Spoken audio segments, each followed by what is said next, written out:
ایک کی آواز ایک منشور کہ نال سمورا نہ بنزو کہ نال سمورا دریا پہ دارے سندھو ماں کینال کڈڻ خلاف اسلام آباد سمیت سندھ جی وسطی واہڻ میں احتجاجی مظاہرہ کراچی، حیدرآباد، میرپور خاص، سکھر، لاڑکانو سمیت سندھ جی کنڈ کڑچ میں کینالن خلاف شہرين، هارين، نارين، وکیلن ۽ سول سوسائٽي نمائندن سمیت ہر مکتب فکر جي ماڻهن طرفان ریلیون کڍي احتجاجي مظاهرا ڪيا ويا.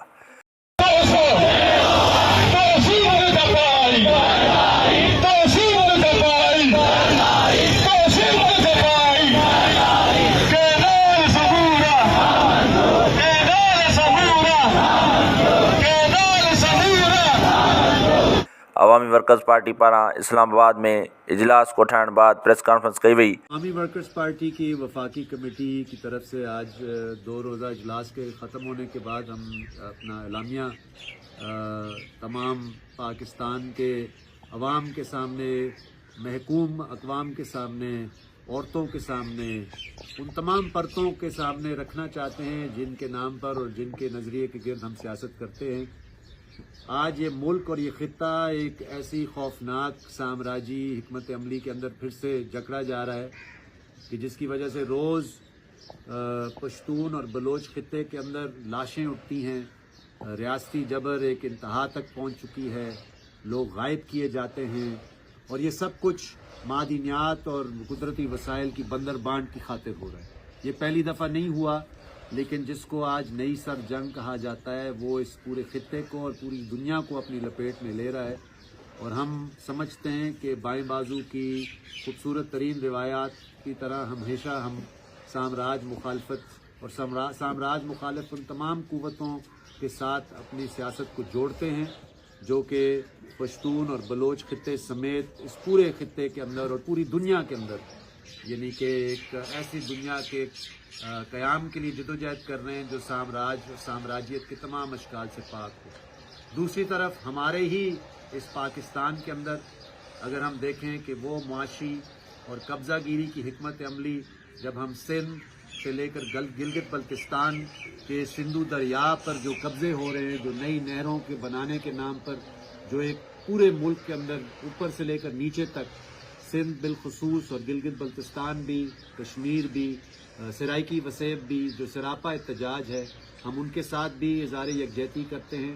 ہم سمجھتے ہیں کہ ماحولیات کے ایک بدترین بحران کے اندر اس طرح کے اقدامات اور اس طرح کے منصوبوں کا اعلان کرنا نہ صرف اس ملک کے اقوام کے خلاف ایک تباہی کا ایک باعث ہے، بلکہ یہاں پہ یعنی کہ ماحولیات کا جو ایک سنگین پاکستان ان ملکوں میں سے ہے جو ہم دیکھتے ہیں کہ ہمارے حکمران پوری دنیا میں جا کر کلائمیٹ چینج کے نام پر اور موسمیاتی تبدیلی کے نام پر اتنے بڑے بڑے پیمانے پر اربوں ڈالر کے جو ہے نا وہ امداد مانگتے ہیں، لیکن وہی حکمران یہاں پہ اس طرح کے یعنی کہ کلونیل دور کے اس طرح کے میگا واٹر پروجیکٹس اور اس طرح دریا پر قبضہ کرنا، نیچر کو کنٹرول کرنا، حتیٰ کہ نیچر کو کانکر کرنے کے یعنی کہ اس نظریے پر چل رہے ہیں.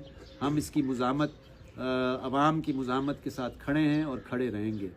مجموعی طور پر اس ملک کے اندر محنت کش طبقے کے ساتھ جو ہوا اور جو ہوتا آ رہا ہے روز، یعنی کہ پنجاب کے خطے میں بھی اور مرکزی علاقوں میں بھی آپ دیکھتے ہیں کہ مزدور خودکشیاں کرتے ہیں، بڑے پیمانے پر لوگ دیہاتوں سے بے دخل ہو رہے ہیں کارپوریٹ فارمنگ کے نام پر یا جاگیرداری کی وجہ سے یا ملٹی نیشنل ایگری بزنس کی وجہ سے.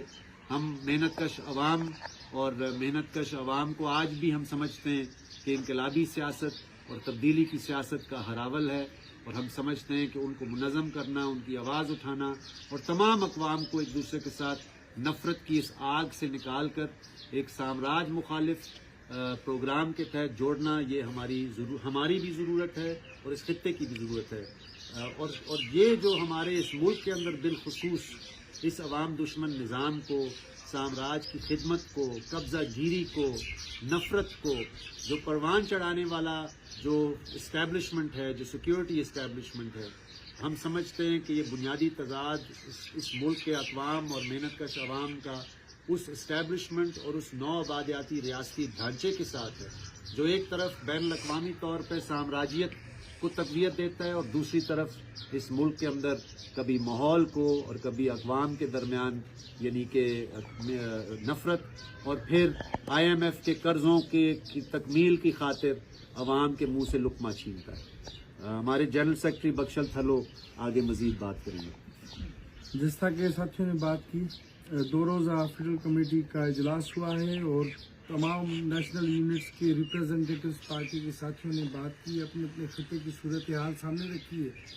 اور یہ جس طرح آصم نے بھی بات کی کہ ہر طرف کہیں جنگ و جدل ہے، قبضہ ہے، مہنگائی کا تو حساب ہی چھوڑ دیں، نیسلے کے حوالے سے ایک ورکر کا خود کو جلانا وہ بھی آپ کے سامنے ہی ہے، بھوک بدحالی سے لوگ خودکشیاں کر رہے ہیں، اجرتیں بڑھ نہیں رہیں اور انڈائریکٹ ٹیکسز کی وجہ سے عام لوگوں کا جینا اجیرن ہو گیا ہے۔ اور اس سے یہ سب کچھ ہوتے ہوئے بھی کارپوریٹ کینالائزیشن اور SIFC جیسے ادارے بنا کے کارپوریٹ فارمنگ کے نام پہ انڈیجینیس لوگوں کے پیروں کے نیچے سے زمین کھینچنا اور ان کے وسائل کھینچنا، دریا کو مارنا۔ دریا نے ہم سب کو، اس پوری تہذیب کو جنم دیا تھا، دریا کا مرنا ہم سب کا مرنا ہے۔ تو جہاں پہ آباد زمینیں ہو سکتی ہیں وہاں پہ پانی روک کے پانی کا قدرتی بہاؤ جو ہے اس کو ضیاع سمجھنا، یہ ریاست کی پتہ نہیں کون سا اس کا عقل ہے جو کام کر رہا ہے اس طرح کہ وہ پانی کا ضیاع ہے۔ بھائی یہ ایک نیچرل ہائیڈرولوجیکل سائیکل ہے، یہ بہت ضروری ہوتا ہے سی انٹروژن کو روکنے کے لیے۔ 40 لاکھ ایکڑ ڈیلٹا کی زمین تو سمندر رکھا گیا ہے، تو اس کو روکنے کے لیے ضروری ہے کہ دریا کا بہاؤ، دریا کا اپنا جینے کا حق، دریا پہ اپنا پہلا حق اس کا وہ تسلیم کیا جائے، دریا بہتر رہنا چاہیے۔ دیا میر بھاشا ڈیم سے لے کے جو بھی دریا کے سوال کے ساتھ جو ہمارے مسئلے ہیں، کیونکہ ہم سمجھتے ہیں کہ دریا 3 طرح سے مر رہا ہے، ایک تو بڑے میگا پروجیکٹس اور ڈیمز کی وجہ سے، دوسرا دریا کو پالیوٹ کرنا کہ شہروں کا اور فیکٹریوں کا فضلہ آتا ہے، سندھ تک آتے آتے یہ پانی اتنا زہریلا ہو جاتا ہے، اور ویسے ہی سندھ کا انڈر گراؤنڈ پانی جو جر ہے وہ 80% وہ خراب ہے، وہ پینے لائق نہیں ہے، تو 80% بیماریاں واٹر بورن ہیں، تو ایک بیمار پوری تہذیب بیمار ہو رہی ہے۔ اور پھر تیسرا یہ کارپوریٹ کینالائزیشن، ہم اس کی مخالفت کرتے ہیں، اور at the same time 22 March کو انٹرنیشنل واٹر ڈے ہے، تو یہاں پہ عوامی ورکرز پارٹی کی وفاقی قیادت اعلان کرتی ہے کہ اس دن کو ہم نیشنل ڈے آف ایکشن کی طرح سیلیبریٹ کریں گے اور ریزسٹنس کریں گے، عوامی حلقوں کے ساتھ جڑیں گے۔ تو پورے ملک کے اندر ہم اس دن احتجاج کا آج اعلان کرتے ہیں۔ آپ سب سے بہت شکریہ۔ کراچی میں سندھ سجاگی فورم، نوجوان اتحاد ऐं ॿियनि तंज़ीमुनि पारां सिंधूअ मां कैनाल कढणु बंदि कयो जे ज़ोरदार नारनि सां कराची प्रेस क्लब वारो एहतजाज कयो वियो। हथ मथे करे हलफ खणंदासीं, मां हलफ पढ़ंदुसि तव्हां दोस्त वरजाईंदो लॻे। ए असांजा तख़लीक़ार दरिया बादशाह, ए असांजे वतन जा तख़लीक़ार, असांजा दरिया बादशाह, तुंहिंजो पवित्र पाणी असांजे पेट में माउ जे थंज खां बि मुक़दस आहे। असीं तोसां ही समूरी सिंध, ही समूरी सिंध जी आवाम तोसां वाइदो थी करे तुंहिंजे रोज ऐं तुंहिंजे मौज जी सालमियत ताईं असीं जंग जारी रखंदासीं। असां हिन साम्राज खे तोखे तुंहिंजे पेट खे ख़ुश्क थियण कोन ॾींदासीं। ए माउ जी थंज खां बि मुक़दस ॾींदड़ पाणी ऐं असांजे वतन जा तख़लीक़ार दरिया बादशाह, असीं तोसां वाइदो था करियूं जेकॾहिं तोखे सुञाणण जे लाइ का बि साज़िश थी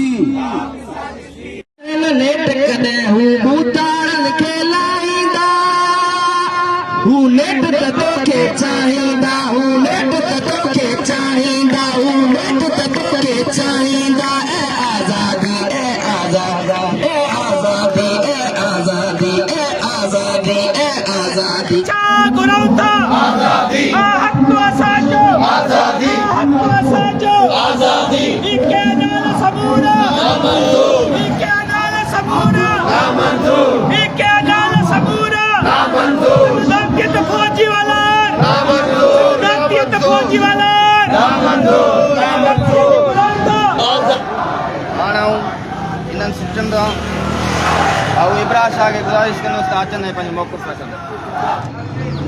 ऐं हीउ एतिजाज अॼु न पहिरियों आहे न आख़िरी आहे।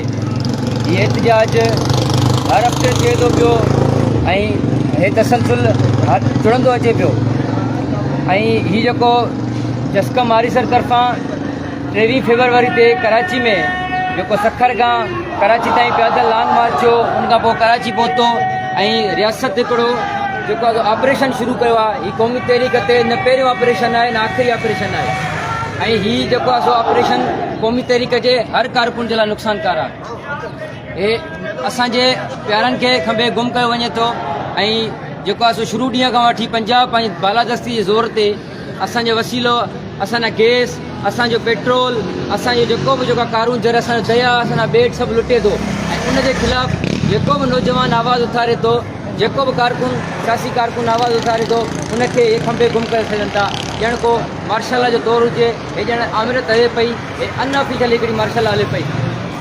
ऐं ताज़ो ई कराची मां जेको आहे सो 6 मार्च ते असांजो दोस्त ऐं जसाब जो अॻूणो अॻुवाण ऐं जस्कम आरीसर जो कारकुन अली मक्सी ऐं गुलशन इक़बाल कंपनी मां वापसि ईंदे जेको आहे सो खंबो गुम कयो वियो आहे। असीं उनजी मज़मत कयूं। हाणे जिसाब भॻवान भाऊ आसिफ भट्ट खे गुज़ारिश कंदुसि त अचनि ऐं पंहिंजो मौक़िफ़ रखनि। हिन सिलसिले में को फ़र्क़ु न ईंदो, पर हर रोज़ु असां नओं नालो खणी ईंदा आहियूं त हे माण्हू असांजो खंभिजी वियो, हे कंहिं भेण जो भाउ खंभिजी वियो, हे कंहिं माउ जो पुटु खंभिजी वियो, उहो असांखे वापसि कयो। इहो सिलसिलो हलंदो रहे थो। 27 फेबरवरी ते 21 फेबरवरी ते जॾहिं आमिर उमराणी खंभिजी वियो त दोस्त अली मक्सी असां सां प्रेस क्लब ते वेही करे प्रोटेस्ट पियो करे त आमिर उमराणी खे आज़ादु कयो। ऐं वरी 6 मार्च ते उन ई दोस्त अली मक्सीअ खे रियासती इदारा खंबे गुम करे हुनखे लापता करे छॾियो अथनि। हीउ सिलसिलो न खुटंदड़ सिलसिलो आहे। तंहिं करे इन रियासती इदारनि खां, छो करे असां जॾहिं GSM जी ॻाल्हि कंदा आहियूं ऐं असां जॾहिं पंहिंजी धरतीअ जी बका ऐं पंहिंजी दिफ़ा जी ॻाल्हि कंदा आहियूं त पोइ असांखे टार्चर सेल ऐं जेलुनि जी परवाह न आहे हूंदी त असां केतिरो टाइम टार्चर सेलनि में रहंदासीं या असांजी केतिरी ज़िंदगी हूंदी हिन सिलसिले में।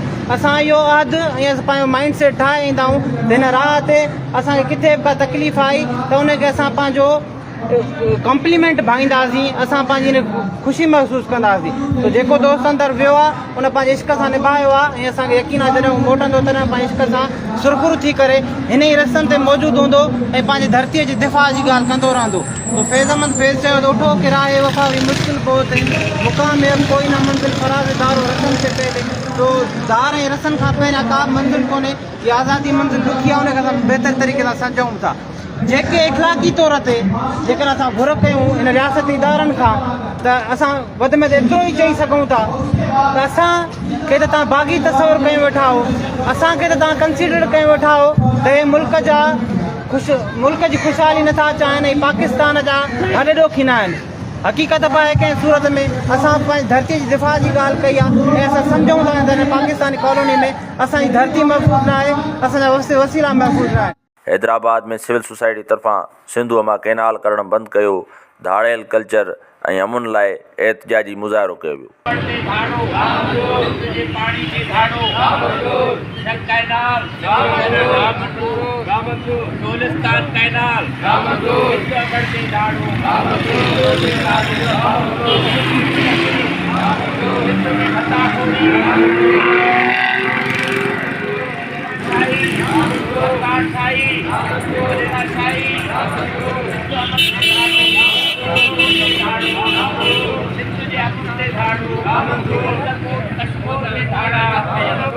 मुतालबो करे थो त सिंध अंदरि जेका लाक़ानूनियत आहे, बदमनी आहे, गुज़िश्ता 15 सालनि खां ख़ासि तरह सिंध जा 6 ज़िला कश्मीर, कंदकोट, शिकारपुर, जेकबाबाद ऐं घोटीअ में 70 लख माण्हुनि जो साह मुठ में आहे।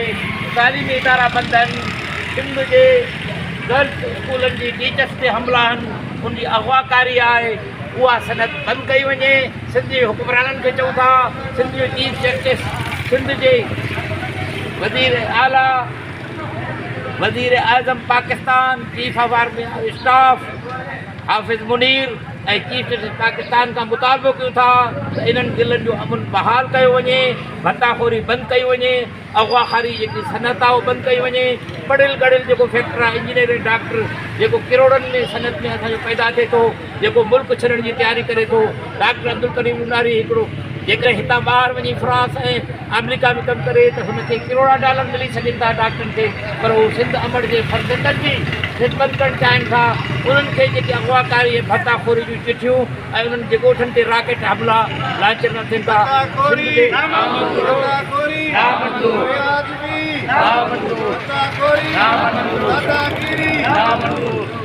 ॻाल्हाइणु चाहिनि था।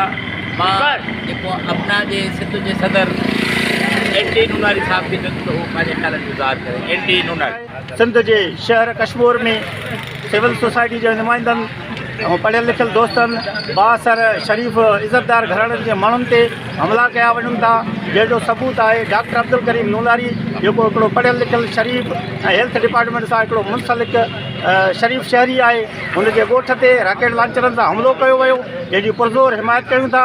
डॉक्टर अब्दुल करीम नूनारी अपना पाकिस्तान जो मरकज़ी चेयरमैन आहे, उहो पंहिंजी बिरादरी समेत पूरी सिंध में असांजा एतिजाज 3 ॾींहंनि खां वठी जारी आहिनि। SSP कश्मीर अॼु ताईं को बि एक्शन न खयो आहे ऐं दहशतगर्दनि जे ख़िलाफ़ का बि कार्रवाई न थी आहे। असीं वज़ीर आला सिंध, IG सिंध, SSP कश्मीर खां मुतालबो था कयूं त फिलफौरन जवाबदार गिरफ़्तार करे अमन अमान जे निज़ाम खे बहाल कयो वञे, न त पूरे पाकिस्तान जी धरती खे ड्रामो बणाए छॾींदासीं, एतिजाज जो दाइरो वधाईंदासीं, मुज़ाहिरा कंदासीं, धरना हणंदासीं। आख़िर अमन अमान न थियो त असीं मजबूर हूंदासीं त पोइ असां ते का मयार न रहंदी।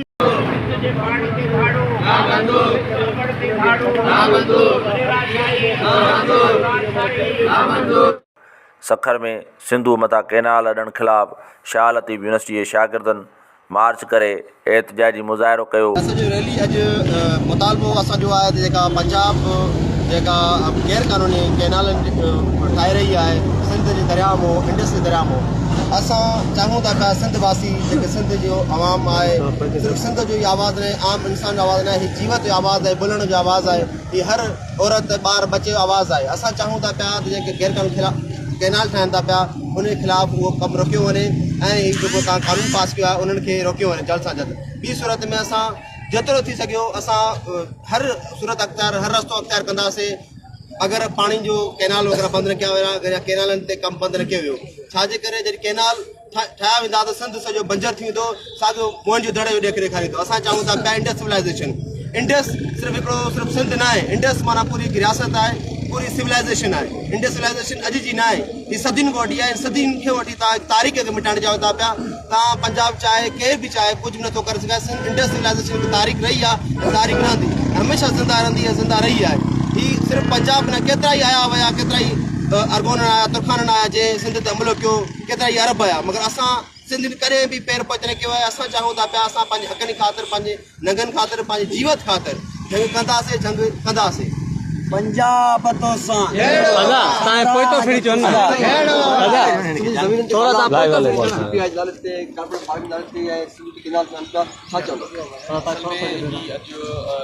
अब्दुल लतीफ़ यूनिवर्सिटी जे नौजवान तरफ़ां रैली जी असां जेको शिरकत कयोसीं ऐं हीअ ॾिसो त तव्हांजो नौजवान ख़ुदि पंहिंजे हक़नि जे लाइ निकिरे थो।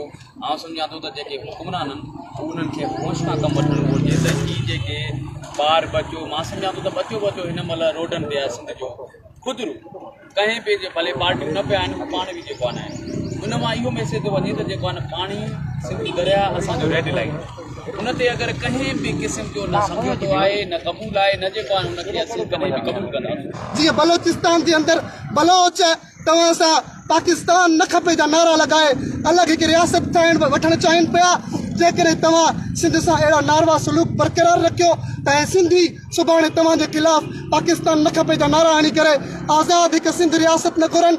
लिहाज़ा सिंधियुनि जे अंगनि ऐं नंगनि जे दंगनि जे हिफ़ाज़त जो मसइलो आहे। मां सिंध जे हुन बाशऊर सान्याबिन तबिके खे हिकु चकर ॿीहर अपील ऐं गुज़ारिश कयां थो, जंहिं नमूने सां अवां जे यकजहतीअ जे करे पंजाब ऐं वफ़ाक़ थोरी झुकाव ॾेखारियो आहे। ज़रदारी जे दलाली ऐं फ़रोशी कंदे सिग्नेचर कयूं विफ़ाक़ हिन सिंधु तां जेके कैनाल कढण जी मंज़ूरी ॾिनी, उनखां पोइ गलियल जॉइंट सेशन में वरी दबियल लफ़्ज़नि में ॼण मुज़ाहमत करे पियो। ज़रदारी तूं सिंध फरोश आहीं, तूं सिंध खे विकितो आहे। इन सिंध जे वॾेरनि दलालनि खे पंहिंजो ॼण त गुॾो बणाए रखियो आहे।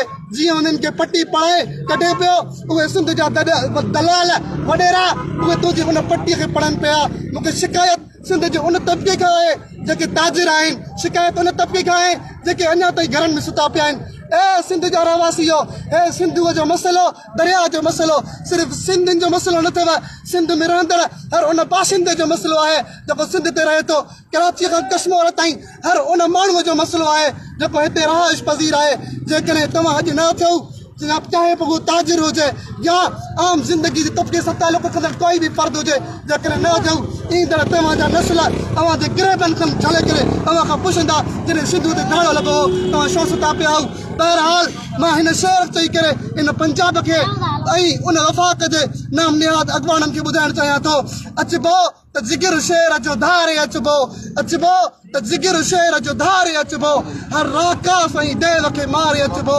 ए मंज़िल मक़सूद मुंहिंजो ही वाइदो आहे, ए मंज़िल मक़सूद मुंहिंजो ही वाइदो आहे। हाणे जेकॾहिं को आयो अॻियां त पोइ हुनजो उहो डारे विझबो। भील बाशोर फोरम जे सॾ ते मीरपुर ख़ास में केनालनि ख़िलाफ़ पुरअमन मार्च करे प्रेस क्लब अॻियां मुज़ाहिरो कयो वियो। सिजावल में जसकम आरएसर चेयरमैन असलम खैरपुरी जी अॻुवाणी में सिंधूअ मां केनाल कढण ऐं जबरी गुमशुदियुनि ख़िलाफ़ सिजावल बाईपास ते धरनो हंयो वियो। सकरण में GSN क़ौमी महाज़ तरफ़ां सिंधूअ ते केनाल कढण वारे अमल ख़िलाफ़ एहतिजाजी रैली कढे मुज़ाहिरो कयो वियो।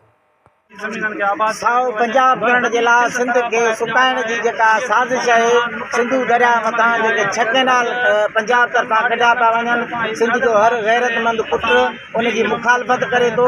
सिंध जो हर बाशऊर माण्हू जेको आहे गुज़िरियल 6 महीननि ॾाढी रोड रस्तनि ते आहे ऐं सिंध जे माण्हुनि जो हिकिड़ो ई मुतालबो आहे त पंजाब साम्राज पंहिंजो क़िबलो दुरुस्त करे।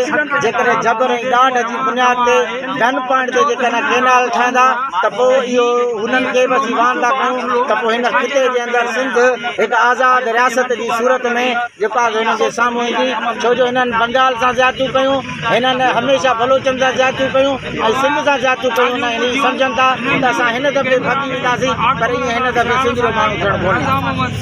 जेके पंजाब साम्राज्य जे मथां 6 केनाल जबरी तौर ठाहे रही आहे ऐं हितां जा हुकुमरान चवंदा किथे कमु पियो हले, छा पियो थिए, कोई अंधा गूंगा ॿोड़ा आहिनि।